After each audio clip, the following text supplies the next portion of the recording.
Everyone, welcome back to the channel. RRB CBT 2 bricks के question बेहतरीन level पे हमने सॉल्व किए थे। पुराने लेक्चर जरूर देख लीजिएगा। और आज हम नेक्स्ट लेक्चर में भी उसके आगे बहुत सारे क्वेश्चन सॉल्व करने वाले जो डिफरेंट जेईई एग्जाम में पूछे गए हैं। Hello everyone, it's me Anshita Singh. और पहले क्वेश्चन को देखते हैं। तो first question is which of the following statement is correct? Excess of alumina in the clay makes the brick brittle and weak. तो एल्यूमिना का जो परसेंटेज है, पहली बात तो ब्रिक में हमारे गुड ब्रिक अर्थ में जो हमारा जो अर्थ है ब्रिक जो है उसमें क्या कंपोजिशन होता है? एल्यूमिना का 20 से 30% होता है। वो क्या इम्पार्ट करता है? वो हमारी प्लास्टिसिटी इम्पार्ट करता है। लेकिन अगर एक्सेस ऑफ एल्यूमिना हो रहा है तो क्या दिक्कत देखने को मिलती है? क्या वो ब्रिक हमारी ब्रिटल और वीक हो जाती है? तो ये सिलिका की वजह से होता है। अगर हम ब्रिटल और वीक की बात करें तो सिलिका अगर एक्सेस में हो गया, वेरी इंपॉर्टेंट, एक तो यही एमसीक्यू बन गया। सिलिका के एक्सेस होने की वजह से ब्रिक हमारी ब्रिटल वीक होती है। इसका मतलब ये ऑप्शन तो करेक्ट नहीं है। फिर excess of alumina in the clay makes the brick crack and warp on drying. तो ये जो है बिल्कुल सही बात है। जो हमारा एल्यूमिना है बेसिकली ये प्लास्टिसिटी इम्पार्ट करता है। लेकिन अगर एल्यूमिना जो है क्ले में ज्यादा प्रेजेंट है तो हमारे को क्रैक और वार्पिंग देखने को मिलेगी जब हमारी ब्रिक ड्राई हो जाएगी या फिर बहुत ज्यादा हार्ड हो जाएगी। जब हम उसे बर्निंग प्रोसेस में ले जाएंगे, ड्राइंग प्रोसेस में ले जाएंगे तो हमें क्रैक्स देखने को मिलेंगे। तो B option will be the correct answer. Well, वहीं पे अगर हम नेक्स्ट क्वेश्चन को देखें, next question is the portion of the brick without a triangular corner is equal to half a width and half of the length. वो बोल रहा है कि एक पोर्शन है हमारे ब्रिक का, हम ऊपर का सरफेस देख रहे हैं जिसमें एक ट्राइंगुलर कॉर्नर नहीं है, जिसमें हाफ विड्थ गायब है और हाफ लेंथ गायब है। मतलब ये पोर्शन हमने रिमूव कर दिया है। इस पोर्शन को रिमूव कर दिया तो बेसिकली इस पोर्शन को पूछ रहे हैं इसे बोलते क्या है? तो इसको बोलते हैं हम किंग क्लोजर। इसको बोलते हैं हम किंग क्लोजर। तो इस क्वेश्चन का आंसर हमारा हो जाएगा, इस क्वेश्चन का आंसर है king closer. Next question is when a brick is cut into two halves longitudinally. अगर मैं ये जो ब्रिक है इसको जब मैं टू हाफ्स में लॉन्गिट्यूडनली कट कर दिया, ये पार्ट को रिमूव कर दिया, तो वन पार्ट इज कॉल्ड, इस पार्ट को क्या कहेंगे? King closure. तो जस्ट अभी देख ले तो ये तो नहीं कहेंगे। कॉर्नाइस ब्रिक और वेसर, तो ये बेसिकली हम बात करें तो ये हमारा ब्रिक मेसोनरी में क्वीन क्लोजर कहा जाता है। इस पोर्शन को हम क्वीन क्लोजर कहते हैं। और एक आप लोगों के लिए क्वेश्चन है कि जब हम इस तरीके से अपनी जो ब्रिक है ऊपर के सरफेस को हम कुछ इस तरीके से कट करते हैं, यहाँ पर एंगल रहता है 45 से 60 डिग्री का, और यहाँ हम इस तरीके से ले जाते हैं लेंथ पे, यहाँ पर इस तरीके से लेंथ को कट करते हैं, तो बेसिकली ये पोर्शन हमने रिमूव कर दिया। तो इस वाले मेसोनरी को या इस वाले क्लोजर को क्या कहा जाता है? ये कमेंट सेक्शन में आप बताइए। और जब हमने ब्रिक को टू हाफ्स लॉन्गिट्यूडनली कट करा है तो उसके वन पार्ट को हम क्वीन क्लोजर कहते हैं। Well, next question is the red colour obtained by the brick is due to the presence of. तो हमें पता है कि ऑक्साइड्स ऑफ आयरन हमारे 5 to 6% तक प्रेजेंट होते हैं। तो डिजायरेबल अमाउंट क्या है? 5 to 6% तक प्रेजेंट होने चाहिए, क्योंकि वो हमारी लाइम को फ्यूज होने में, सैंड को फ्यूज होने के संग तो लाइम को फ्यूज होने में हेल्प करता है बेसिकली। तो और ये रेड कलर इम्पार्ट करता है। लेकिन अगर एक्सेस में ऑक्साइड्स ऑफ आयरन प्रेजेंट है तो क्या होगा? हमें जो ब्रिक्स है वो डार्क ब्लू या ब्लैकिश कलर की देखने को मिलेगी। So basically red color is obtained by iron oxide. D option will be the correct answer. वहीं पर अगर हम मैग्नीज की बात करें तो स्मॉल क्वांटिटी में मैग्नीज भी प्रेजेंट होती है जो कि टिंट येलो कलर प्रोवाइड करती है। ये क्या प्रोवाइड करती है? बेसिकली इसकी बात करते तो ये टिंट येलो कलर प्रोवाइड करती है। लेकिन अगर ये एक्सेस में हो जाएगी तो हमारी जो ब्रिक है उसमें डिके देखने को मिलेगा। तो टिंट येलो कलर प्रोवाइड करती है, टिंट येलो कलर। और अगर एक्सेस में हो गया तो हमारी जो ब्रिक है वो क्या हो सकती है? डिके भी हो सकती है। लाइम का भी हमने देखा फ्यूजन में हेल्प करता है। जो हमारी सैंड है वो अलोन फ्यूज नहीं हो सकती, तो लाइम जो है बेसिकली हेल्प करता है हमारा फ्यूज होने में। और सिलिका स्ट्रेंथ के लिए रिस्पॉन्सिबल है। लेकिन एक्सेस में हो गया तो वो जो पार्टिकल्स है उनके बीच का कोहेजन को डिस्ट्रॉय कर सकती है और जो हमारी ब्रिक्स हैं वो ब्रिटल बन जाएंगे। ब्रिटल मतलब विदाउट वार्निंग वो ब्रेक हो जाएंगी। तो ये कुछ इन्फॉर्मेशन है। नेक्स्ट क्वेश्चन इज कि the brick work is measured in square metre in case of. तो किस केस में हमारा स्क्वायर मीटर में ब्रिक वर्क को मेजर किया जाता है? तो अगर हम बात करते हैं जनरली, अगर हम जो ब्रिक वर्क की बात करें तो ब्रिक वर्क जनरली हमारा मीटर क्यूब में देखा जाता है। अगर ब्रिक वर्क की बात करें तो मीटर क्यूब में देखा जाता है। लेकिन अगर हमारी जो ब्रिक की विड्थ है, अगर ब्रिक की जो विड्थ की थिकनेस है वो 10 सेंटीमीटर या उससे कम है, 10 सेंटीमीटर जो हाफ ब्रिक वॉल होती है, हाफ ब्रिक थिकनेस है, उससे कम है या उतनी है, तो हम उसको मीटर स्क्वायर में मेजर करते हैं। तो हनीकॉम्ब ब्रिक वर्क भी, brick flat soling and half brick wall और the partition walls all are the correct option. हम सबको मीटर स्क्वायर में ही मेजर करते हैं। So D will be the correct answer. All options are correct. Well, next question को देखें। अगर नेक्स्ट क्वेश्चन है, brick work are measured in square meter if the thickness of the wall is। अगर हम बात करते हैं जो ब्रिक वर्क है, जो बेसिकली अगर ब्रिक वर्क की बात करें तो ये किस में मेजर किया जाता है, तो बेसिकली हमारे स्क्वायर मीटर में जस्ट अभी देखा कि जो अगर हाफ ब्रिक थिकनेस होती है उससे कम में है, अगर हाफ ब्रिक थिकनेस है उससे कम में है तो हम उसमें मेजर करते हैं। तो बेसिकली 10 सेंटीमीटर से कम अगर हमारी ब्रिक वॉल की थिकनेस है तो हम इसको मीटर स्क्वायर में मेजर करते हैं। नेक्स्ट क्वेश्चन को देखें। अगर नेक्स्ट क्वेश्चन है हमारा, which of the following is good for making bricks. तो which of the following is good for making bricks, silted soil, weathered soil, soil या फिर नन ऑफ दीज। बेसिकली अगर हम सबसे पहले तो बात करते हैं प्रोसेस, जो हमारी ब्रेकिंग मेकिंग प्रोसेस, अगर हम इसकी बात करें तो ये हमारा कैसा होता है। मेकिंग प्रोसेस को जरा देखते हैं। ये जो स्टेप्स हैं ये भी बहुत इंपॉर्टेंट है, जो बेसिकली अगर हम इनकी बात करें तो ये स्टेप्स बहुत इंपॉर्टेंट है, पूछा जाता है सीरीज में लगा के भी क्वेश्चन में पूछा जाता है। तो सबसे पहले हम क्या करेंगे, हम क्ले को, भाई हम क्ले से बनाते हैं तो हम सबसे पहले क्या करेंगे, क्ले को प्रिपेयर करेंगे। तो प्रिपरेशन ऑफ क्ले होगी, प्रिपरेशन ऑफ क्ले होगी। और इसमें भी हमारे और स्टेप्स हैं कि कैसे प्रिपेयर करते हैं। सबसे पहले आप अनसॉइलिंग करोगे, सॉइल को हटाएंगे, अनसॉइलिंग करेंगे, फिर उसके बाद क्या करेंगे, हम डिग करेंगे। तो ऊपर की टॉप मोस्ट सॉइल, उसमें बहुत ज्यादा ह्यूमस होता है, वो हमें नहीं चाहिए। तो हमने 20 सेंटीमीटर की ऊपर की टॉप सॉइल को अनसॉइल कर दिया, हटा दिया। फिर हमने डिगिंग की।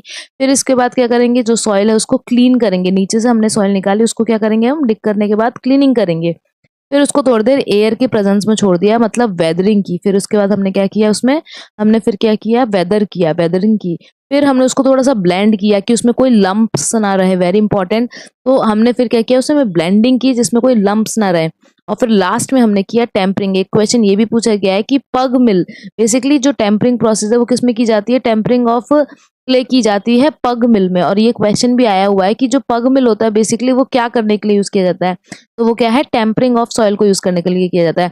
तो जब हम सबसे पहले प्रिपरेशन ऑफ क्ले कर लेंगे, उसके बाद ये सारे स्टेप करेंगे, अनसॉइलिंग करेंगे, डिगिंग करेंगे, क्लीनिंग करेंगे, वेदरिंग करेंगे, एयर के प्रेजेंस में छोड़ देंगे। फिर उससे with the help of hand या फिर with the help of machine, जैसा भी बजट है उसके हेल्प से हम जो है ब्लेंडिंग करेंगे, जिसमें हम क्या करेंगे, लंप्स कोई नहीं रहने चाहिए।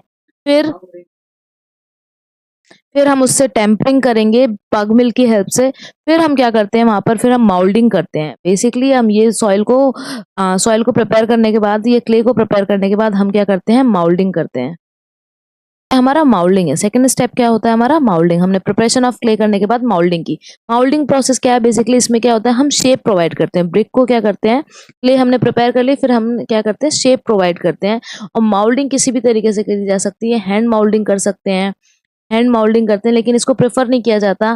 फिर हमें टेबल माउल्डिंग कर सकते हैं, टेबल माउल्डिंग कर सकते हैं, मशीन की हेल्प से माउल्डिंग कर सकते हैं। तो एटलीस्ट कोई भी जो हमारी ब्रिक है जिसको हम गुड ब्रिक मानेंगे, एटलीस्ट वो टेबल माउल्डिंग होनी चाहिए, वो एटलीस्ट टेबल माउल्डिंग होनी चाहिए। और जो हमारा माउल्ड्स होते हैं, माउल्ड्स की जो शेप होती है, जो हमें ब्रिक की शेप देनी है, उससे कम से कम उसका साइज से 20% साइज ज्यादा बड़ा होना चाहिए। क्योंकि क्या होगा, अभी हम उसको ड्राई करेंगे तो ये श्रिंक होगी। तो अगर एग्जैक्ट ब्रिक का साइज देंगे तो हमारी ड्राई और श्रिंक होने के बाद, ड्राई होने के बाद, बर्निंग होने के बाद वो श्रिंक होती है तो साइज छोटा हो जाएगा। तो माउल्डिंग का जो शेप है वो हमें बड़ा देना है। उसके बाद क्या करते हैं, हम माउल्डिंग करने के बाद हम सबसे पहले बर्निंग में डायरेक्ट नहीं भेजते हैं, हम करते हैं ड्राइंग। ड्राइंग क्यों करते हैं, कि हमको उसमें श्रिंकेज ना देखने को मिलेगा, क्रैक्स देखने को ना मिले। तो पहले नॉर्मली हम ड्राई करते हैं, फिर उसके बाद क्या करते हैं, हम उसको बर्न करते हैं। तो ये लास्ट स्टेप है, हम उसको बर्न करते हैं। या तो हम क्लैंप्स में बर्न कर सकते हैं या फिर हम क्लिन में बर्न कर सकते हैं। तो हम क्या कर सकते हैं, पहले या तो क्लैंप्स में बर्न कर सकते हैं या फिर क्लिन में। और ज्यादा अच्छी, अगर हमें अच्छी स्ट्रेंथ की ब्रिक्स चाहिए तो हम क्लिन में बर्न करना ज्यादा प्रेफर करते हैं। क्योंकि उसमें एक तो ज्यादा नंबर ऑफ ब्रिक्स भी प्रिपेयर हो जाती हैं और उसमें एक हमें अच्छी यूनिफॉर्म ब्रिक्स मिलती हैं जिसकी स्ट्रेंथ अच्छी होती है। तो अब जो क्वेश्चन पूछा गया था उसको जरा देखते हैं। क्वेश्चन कह रहा था कि यहाँ पे क्वेश्चन है कि विच of the soil is good for making हमारी ब्रिक्स को बनाने के लिए। तो अभी हमने देखा वेदर्ड जो क्ले थी, जो हमने क्या किया, सबसे पहले उसको डिग किया, फिर अनसॉइल किया, डिग किया, फिर हमने उसको निकाल के क्लीन किया, फिर हमने वेदरिंग की। तो जो वेदर्ड क्ले होती है जो वेदर्ड क्ले होती है हम उसको प्रेफर करते हैं, तो weathered clay are preferred for the good brick. Well, next question की तरफ चलते हैं। नेक्स्ट क्वेश्चन है the process of mixing clay water and other ingredient to make bricks is known as. तो हम मिक्स कर रहे हैं वाटर को, क्ले को और अदर इंग्रेडिएंट को, जब हम मिक्स करते हैं तो इस प्रोसेस को क्या जाता है, क्या कहा जाता है, इसे क्या टेम्परिंग कहा जाता है, नीडिंग कहा जाता है, पगिंग कहा जाता है या फिर मोल्डिंग कहा जाता है। तो मोल्डिंग तो शेप देना होता है, तो जब हम नीडिंग, जैसे आटा है, आटे में पानी डाला, नमक डाला, फिर आप उसको नीड करते हो, तो उसी तरीके से क्ले में वाटर डाला और अदर इंग्रेडिएंट्स डाला और ब्रिक्स बनाने के लिए जो प्रोसेस किया गया, तो basically kneading will be the correct answer. Kneading process की जाती है, वहीं पे नीडिंग करने के बाद हम टेम्परिंग प्रोसेस को करते हैं। टेम्परिंग प्रोसेस की जाती है जो कि पग मिल में की जाती है। वेल, नेक्स्ट क्वेश्चन को देखते हैं। Next question is excess of silica. Just हमने स्टार्टिंग ऑफ द लेक्चर में इसको डिस्कस किया था, excess of silica in the clay. तो बेसिकली वो क्या करता है, तो क्ले को ब्रिटल बनाता है। एक्सेस ऑफ सिलिका हमारा 60% के आसपास देखने को मिलता है। क्ले को ब्रिटल बनाता है, वीक बनाता है अगर एक्सेस है, वरना वो स्ट्रेंथ के लिए रिस्पॉन्सिबल है। क्रैक और वार्पिंग तो हमें एल्यूमिना की वजह से देखने को मिला था, ये तो हमें एल्यूमिना की वजह से देखने को मिला था। अगर हम बात करें changes the colour of brick from red to yellow, तो ये रेड टू येलो कब, जब मैग्नीशिया की अगर कमी देखने को मिलेगी, सॉरी मैग्नीशिया की एक्सेस देखने को मिलेगी और आयरन ऑक्साइड की कमी देखने को मिलेगी, तो रेड से येलो हमें देखने को मिलेगा अपना brick. Well, excess of clay, excess of silica in the clay पूछा गया, तो A option will be the correct answer of this question. Next question is the term frog means. तो बेसिकली आप देखोगे जो ब्रिक होती है उसके ऊपर हमें फ्रॉग देखने को मिलता है, यहाँ पर कुछ तरीके से यहाँ पे डेप्थ पे बनी रहती है, हमारे को कट ग्रूव मिलता है देखने को, तो उसको हम बोलते हैं फ्रॉग। अगर फ्रॉग की बात की जाए तो बेसिकली फ्रॉग क्यों प्रोवाइड किया जाता है, एक तो जो मैन्युफैक्चर है उसका आराम से नाम आ जाए, जो मैन्युफैक्चर का ब्रांड है एक तो उसका नाम आ जाए, और दूसरा ये है कि मेनली जो हमारी स्ट्रेंथ है, जो शेयर की बनाई रहनी चाहिए। तो बेसिकली क्या है, शेयर दो जब हम मोटार डालेंगे और फिर दो ब्रिक्स के बीच में अच्छे से उनके बीच में कनेक्शन होना चाहिए, शेयर की स्ट्रेंथ अच्छी होनी चाहिए, शेयर की बनना चाहिए, तो उसके लिए हमारा फ्रॉग यूज किया जाता है, फ्रॉग दिया जाता है। फ्रॉग क्या है, एक डिप्रेशन है जो हम अपने फेस ऑफ द ब्रिक में देते हैं। तो यहाँ पे जो हमारा ऑप्शन है B will be the correct answer, कि it is a depression on a brick of the, on the face of the brick. Well, next question की बात करते हैं। नेक्स्ट क्वेश्चन है the minimum compressive strength, the minimum compressive strength of the second class brick should be. Minimum compressive strength of second class brick कितनी होनी चाहिए, at least 70 kg पर centimetre square होनी चाहिए, क्योंकि हमारी फर्स्ट क्लास के लिए कितना होना चाहिए, फर्स्ट क्लास के लिए होना चाहिए 100 kg पर सेंटीमीटर स्क्वायर। तो A option will be the correct answer of this question. लेकिन इस क्वेश्चन में सेकंड वाले के लिए पूछा गया, तो सेकंड क्लास ब्रिक का जो कंप्रेसिव स्ट्रेंथ होगा वो 70 kg पर सेंटीमीटर स्क्वायर होगा। नेक्स्ट क्वेश्चन कह रहा है द पग mill is use for, just अभी डिस्कस किया था, किस लिए यूज किया था, सॉफ्टनिंग करने के लिए, मोल्डिंग करने के लिए, टेम्परिंग करने के लिए, या फिर ब्रिक अर्थवर्थ को प्रोवाइडिंग करने के लिए। तो नहीं, टेम्परिंग करने के लिए हमारा पग मिल यूज किया जाता है, तो C option will be the correct answer of this question.